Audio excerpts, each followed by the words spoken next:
50 வருஷத்துக்கு முன்பு நான் 1950 ஆரம்பித்த நேரத்தில் ஒரு பெண் குழந்தை 8 வயசு குழந்தை, 6 வயசு குழந்தை, 9 வயசு தனியாக வரும், என் கிளினிக் வரும், ஒரு பாட்டில் எடுத்துக்கிட்டு வரும்.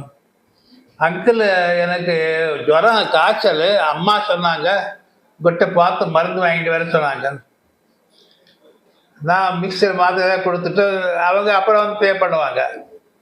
ஆனால் அந்த ஒரு சின்ன பொண்ணும் தனியாக வந்து என்கிட்ட மருந்து வாங்கி போகுது. இப்போ அது பண்ண முடியுமா? அந்த ஒரு பொண்ணு வெளியே போனாலே வயிற்றில் நெருப்பு கட்டிக்கிட்டு அது வர நமக்கு கவலையாக இருக்குது. ஆகவே சமுதாயம் ரொம்ப கெட்டு போனதை பார்க்கும்போது எனக்கு மிகவும் மிகவும் வருத்தமாக இருக்கிறது. இந்த அரசியல் காழ்ப்புணர்ச்சி கூட அது இருக்கக்கூடாது. என்னுடைய கருத்து வேறுபாடு இருக்கலாம், ஆனால்